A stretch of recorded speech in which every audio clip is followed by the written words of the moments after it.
Jumlah penderita penyakit demam berdarah di RSUD Suwondo Pati, Jawa Tengah terus meningkat. Berdasarkan data pada bulan Desember hingga awal Januari 2016 ini, tercatat 200 lebih pasien yang menjalani perawatan. Sementara 2 di antaranya meninggal dunia. Membludaknya pasien memaksa pihak rumah sakit saat ini mempergunakan selasar atau lorong ruangan dan ruang transit UGD. Hingga awal Januari 2016, sedikitnya 44 pasien demam berdarah masih dirawat di Rumah Sakit RSUD Suwondo Pati. Rata-rata penderita demam berdarah didominasi anak-anak yang berusia di bawah 12 tahun. Dari data rumah sakit sementara, mulai bulan Desember hingga awal Januari ini, 200 lebih pasien yang dirawat karena menderita demam berdarah. Sementara 2 diantaranya meninggal dunia.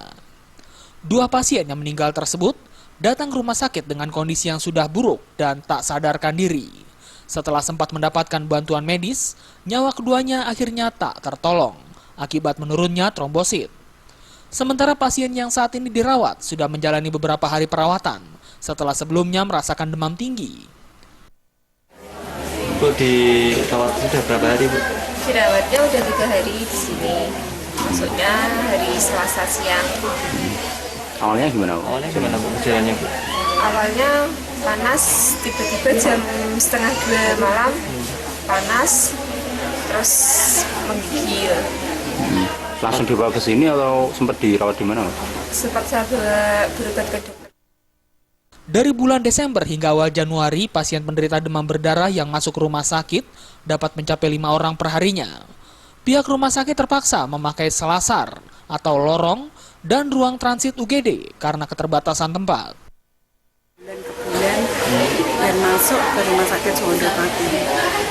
Sampai saat ini hampir setiap hari masuk ke Rumah Sakit Suwondo Pati antara 1 sampai 5 pasien dengan diagnosa demam berdarah. Dan yang terbanyak ini kasus anak-anak di ruang cempaka kelas 2 dan kelas 3.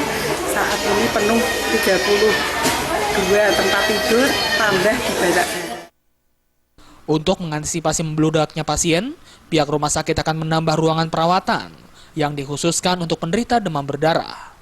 Dari Pati, Jawa Tengah, Tim Liputan melaporkan.